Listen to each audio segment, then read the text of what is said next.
नमस्कार, एक बार फिर से स्वागत है आपका न्यूज इंडिया में। और राजधानी एक्सप्रेस में बात करेंगे उत्तराखंड से जुड़ी तमाम बड़ी खबरों की। सबसे पहले बात करते हैं कि सशक्त उत्तराखंड बनाने के लिए 14 और नीतियां तैयार की गई हैं। नई नीतियों पर उत्तराखंड कैबिनेट मुहर लगाएगी। नए प्रस्ताव में कृषि, पर्यटन, वित्त विभाग पर ध्यान दिया जाएगा। राज्य की जीडीपी को बढ़ाने का भी लक्ष्य रखा गया है। 2030 तक जीडीपी को दोगुनी से ज्यादा करने का लक्ष्य होगा। तो नए प्रस्ताव जिसमें कि कृषि, पर्यटन, वित्त पर ध्यान दिया जाएगा और राज्य की जीडीपी को किस तरह से आगे बढ़ाना है, ये भी फिलहाल लक्ष्य रखा गया है। तो 2030 तक जीडीपी दोगुनी से ज्यादा करने का लक्ष्य है। सशक्त उत्तराखंड बनाने के लिए 14 और नीतियां तैयार की जाएंगी और इसके लिए मसौदा भी तैयार किया जा रहा है और उत्तराखंड कैबिनेट इस पर मुहर लगाएगी। जो नई नीतियां तैयार की जाएगी इस पर उत्तराखंड कैबिनेट मुहर लगाने वाली है। और इन नई नीतियों में कुछ प्रस्ताव अहम है, जिसमें कि कृषि, व्यापार, ऐसे अहम प्रस्ताव है। तो वहीं राज्य की जीडीपी को किस दिशा में आगे बढ़ाकर ले जाना है, क्योंकि 2030 तक जीडीपी को दोगुना से ज्यादा करने का लक्ष्य रखा गया है उत्तराखंड राज्य सरकार की ओर से और इस दिशा में कदम उठाए जाने हैं। तो उत्तराखंड किस तरह से सशक्त बनाना है, इसको लेकर बैठक भी होनी है और उत्तराखंड कैबिनेट इस पर मुहर लगाएगी। जो नई नीतियां तैयार की जा रही हैं, जिसमें कि खास तौर पर मुख्य है कृषि, पर्यटन, वित्त और इस पर विशेष ध्यान दिया जाएगा। तो राज्य की जीडीपी को बढ़ाने का लक्ष्य रखा गया है और किस तरह से इस पर काम आगे किया जाएगा, ये भी चर्चा का विषय रहेगा। तो 2030 तक जीडीपी को बढ़ाकर दोगुना करना है और ऐसे में सशक्त उत्तराखंड बनाने के लिए ये मीटिंग होगी। तो नई नीतियां हैं जिनमें कि कुछ नए प्रस्ताव भी हैं और खास तौर पर कुछ ऐसे क्षेत्र हैं जिन पर ध्यान रखा गया है, जैसे कि कृषि और उत्तराखंड का सबसे ज्यादा प्रभावी जो क्षेत्र है वो पर्यटन क्षेत्र।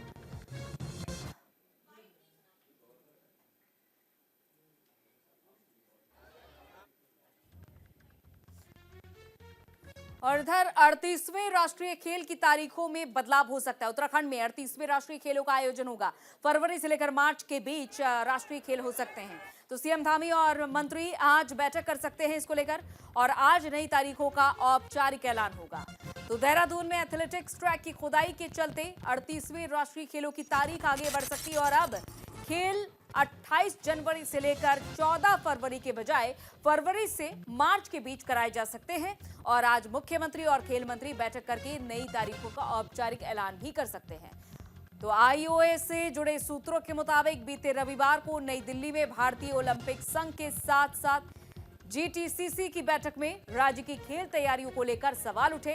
फेडरेशन के कुछ सदस्यों ने देहरादून के स्पोर्ट्स स्टेडियम में एथलेटिक्स ट्रैक खोदा और वहां जेसीबी से काम चलने की फोटो भी आईओए को सौंपी गई है। तो आईओए अध्यक्ष पीटी उषा के सामने ये फोटो भी रखी गई है कि यहाँ जेसीबी से खुदाई चल रही, काम चल रहा है।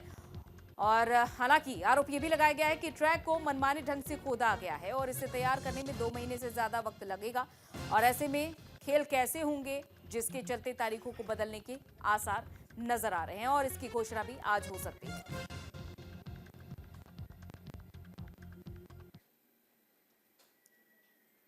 और इधर कैलाश मानसरोवर यात्रा फिर से शुरू होनी है। 5 साल से बंद कैलाश मानसरोवर यात्रा, जिसके शुरू होने की उम्मीद अब ये जताई जा रही है। G20 में भारत चीन के बीच हुई बातचीत, यात्रा पर चीन ने शर्तें भी रखी हैं। 2020 से कैलाश मानसरोवर यात्रा बंद है और अब जब G20 शिखर सम्मेलन के दौरान भारत और चीन के बीच वार्तालाप हुआ तो यह तय हुआ है कि इस यात्रा की शुरुआत एक बार फिर से की जा सकती है, क्योंकि ब्राजील के रियो डी जेनेरियो में G20 शिखर सम्मेलन में दोनों ही देशों के विदेश मंत्री के बीच वार्तालाप हुआ था। एक तरफ विदेश मंत्री एस जयशंकर और चीन के विदेश मंत्री यांग यी से मुलाकात हुई और इस बातचीत में कैलाश मानसरोवर यात्रा को फिर से शुरू करने का प्रस्ताव रखा गया था। तो भारत चीन के बीच डायरेक्ट फ्लाइट शुरू करने जैसे मुद्दों पर चर्चा हुई और पिछले 5 सालों से कैलाश मानसरोवर यात्रा जो कि बंद चल रही थी वो फिर से शुरू कराए जाने की उम्मीद जताई जा रही है।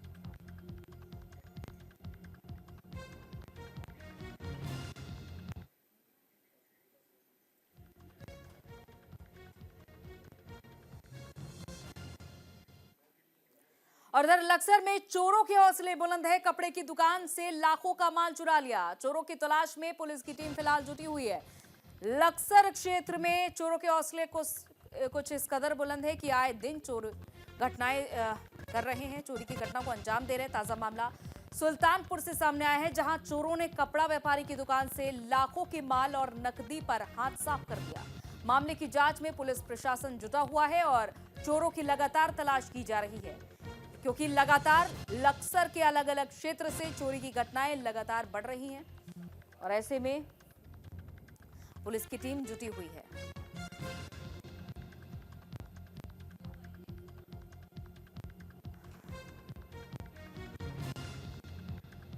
तो कपड़े की दुकान से लाखों का सामान चुरा लिया गया, जिसकी जानकारी मिलते ही पुलिस की टीम अब चप्पे चप्पे पर तलाशी अभियान चला रही है।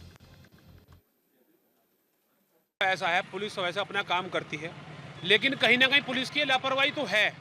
देखो, हम पुलिस की बुराई नहीं कर रहे, लेकिन जो व्यक्ति काम नहीं करता तो उसे कहीं ना कुछ कहा जाएगा। चोरियां लगातार सुल्तानपुर में बढ़ रही हैं। चोरी कोई खुलती नहीं है, हमें तो आज तक दिख नहीं रहा कोई चोरी खुली है या कोई पकड़ा गया या उस पर कोई सीरियस काम हो रहा है। एक गरीब व्यक्ति कैसे कैसे करके अपनी दुकान को बनाता है, चलाता है, लोन लेता है, दुनिया भर की व्यवस्था बनाता है और उसके बाद इस तरह से कोई चोरी कर ले 2-4 साल के बाद कमाई के बाद, वो तो ऑलरेडी 5 साल पीछे चला गया। क्या करेगा वो? एक आस पुलिस की है कि प्रशासन शासन की एक आस है कि भाई ये चोर पकड़े जा, सामान की रिकवरी हो। लेकिन सामान की रिकवरी भी अगर 24-48 घंटे में कर ली जाए तो ठीक है, उसके बाद चोर पकड़ के भी कोई बेनिफिट नहीं है, क्योंकि दुकानदार का तो जो मैं सुबह 9 बजे आया दुकान पे अपनी, जब मुझे पता चला यहाँ सामान बिखरा पड़ा था, कुछ थोड़ा बहुत था, मैंने सोचा वैसे ही पड़ा। अब ये देखा सारी दुकान खाली पड़ी है सारी। इसमें 7-8 लाख रुपए का तो कपड़ा था इसमें और 1,73,000 रुपये कैश थे। बस ये पीछे से फाड़ रखा है यहाँ से इसमें। जी पुलिस आई, कह रही कि अब तक तफ्तीश करेंगे, मतलब बताएंगे जी। इधर रुड़की में संदिग्ध परिस्थिति में महिला की लाश मिली और पुलिस हत्या की आशंका जता रही है। महिला के शरीर से आभूषण भी गायब बताए जा रहे हैं और सीसीटीवी कैमरे से निगरानी रखी जा रही है और ये पता लगाए जाने की पुलिस की ओर से कोशिश की जा रही है कि इस हत्या में आखिर कौन शामिल था। रुड़की सिविल लाइन क्षेत्र में महिला का शव बरामद हुआ है संदिग्ध परिस्थितियों में घर के अंदर से, और महिला के सिर पर चोट के निशान पाए गए हैं और ये बताया जा रहा है कि महिला के घर में लूटपाट भी की गई थी और इसीलिए पुलिस ने हत्या की आशंका जताई है। पुलिस ने मामले की जांच शुरू कर दी है।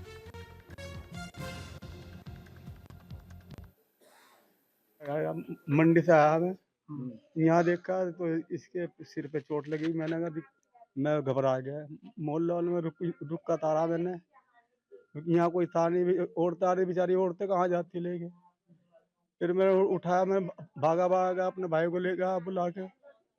भाई मेरे साथ आया, भाई ने दोनों ने उठाया तो बाहर ले गए। रिक्शा नहीं मिल रही थी पहले, वहाँ रिक्शा लाया, रिक्शा में बिठाया। कोई कह रहा वहाँ ले जाओ, कोई कह रहा वाले, फिर हम वहाँ ले गए थे हॉस्पिटल इसमें। फिर वहाँ जाके कहा था तुम्हें कुछ नहीं है। वहाँ जाके देखा ना कानों में है कुछ, ना पजेब है। अभी घर का पता नहीं, कुछ घर में क्या खंगाला, क्या अन्ना फोन है, उसका फोन भी साफ है।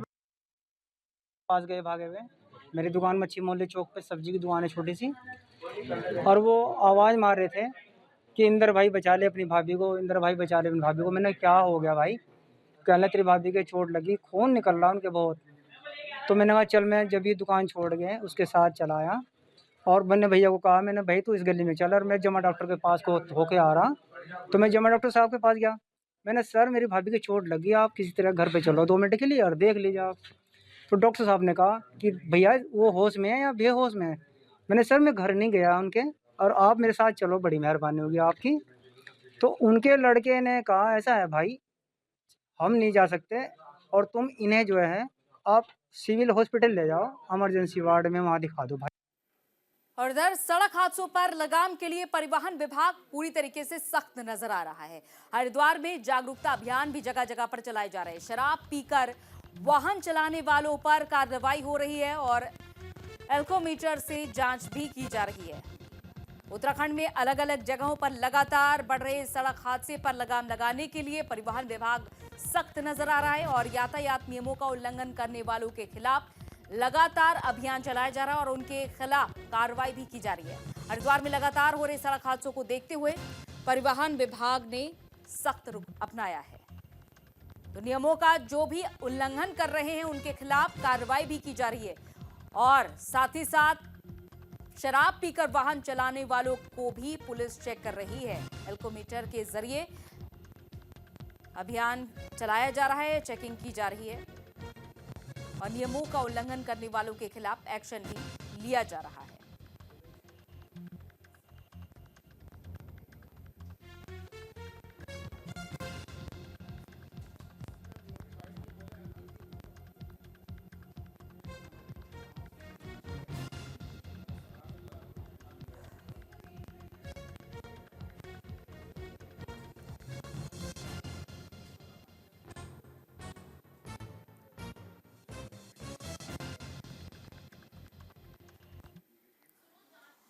और उत्तराखंड में जमकर भू कानून का उल्लंघन हो रहा है। कमिश्नर दीपक रावत ने अधिकारियों के साथ बैठक की। कुमाऊं मंडल में भू कानून उल्लंघन के कई मामले सामने आए हैं। भू कानून का उल्लंघन करने वालों पर कार्रवाई होगी। तो कुमाऊं मंडल में विशेष परमिशन से खरीदी गई जमीनों की जांच शुरू कर दी गई है और सशक्त भू कानून को देखते हुए अवैध तरीके से खरीदे जमीन की जिला प्रशासन जांच पड़ताल कर रहा है और इसी के तहत कुमाऊं मंडल में 250 वर्ग मीटर से ज्यादा और विशेष अनुमति से खरीदी गई जमीनों के जांच के लिए बैठक भी हुई है। कमिश्नर दीपक रावत ने कुमाऊं मंडल के सभी जिलों के अधिकारियों के साथ ये बैठक ली और बैठक में अधिकारियों ने कुमाऊं कमिश्नर दीपक रावत के सामने विशेष अनुमति के उल्लंघन के मामले रखे। कुमाऊं आयुक्त दीपक रावत ने बताया कि अभी तक कुमाऊं मंडल के 250 वर्ग मीटर से ऊपर भूमि खरीद में 100 मामले उल्लंघन के और विशेष परमिशन से खरीदी गई जमीन के 130 उल्लंघन के मामले सामने आए हैं। कमिश्नर दीपक रावत ने कहा कि अभी पूरी तरह से ऐसी जमीनों की जांच नहीं हो पाई है।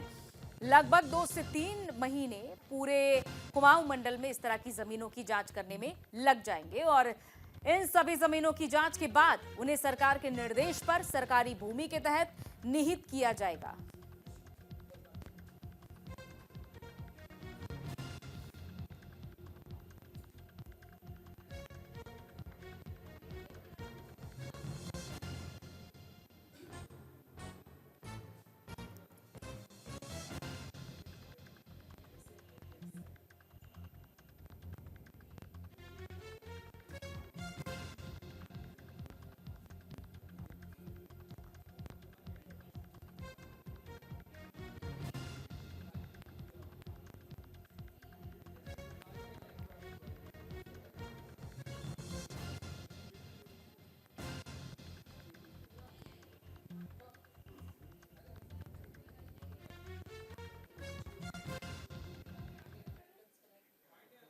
और इधर उत्तराखंड में अगले 10 दिन बारिश के आसार नजर नहीं आ रहे हैं। अक्टूबर से अब तक मात्र 5 mm बारिश दर्ज की गई है, जो दिसंबर को बादल छाने की संभावना है। बारिश न होने से प्रदूषण के स्तर में गिरावट भी नहीं आ रही है। तो उत्तराखंड में अगले 10 दिनों तक बारिश की कोई संभावना नजर नहीं आ रही दूर दूर तक। नवंबर में बारिश सामान्य से बहुत कम हुई है।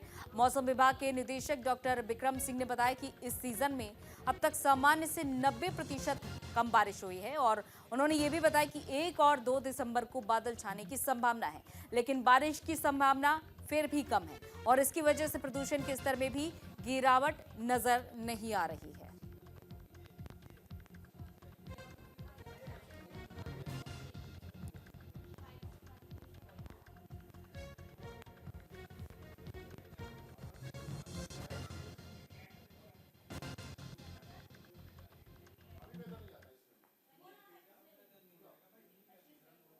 और अगर नवंबर मंथ की हम बात करते हैं तो इसमें जहाँ बारिश या बर्फ़बारी की अगर बात करें उत्तराखंड के लिए, तो ये सबसे ड्राई मंथ हमारा है। इसका अगर आप नॉर्मल देखेंगे तो 6.4 mm के आसपास है और इस समय तापमान देखें तो तापमान हमारे करीब करीब सामान्य के आसपास ही चल रहे हैं। 1-8 डिग्री ऊपर नीचे इस तरह का है, बाकी सामान्य के आसपास है। हाँ, ये है कि बारिश नहीं होने से, चाहे वो पॉल्यूटेंट्स है या एरोसोल्स है, उसका वो कहीं ना कहीं बढ़ता है फिर हवा में। अगर बारिश नहीं होती, बारिश होने से ये सब चीज़ें सेटल होती है।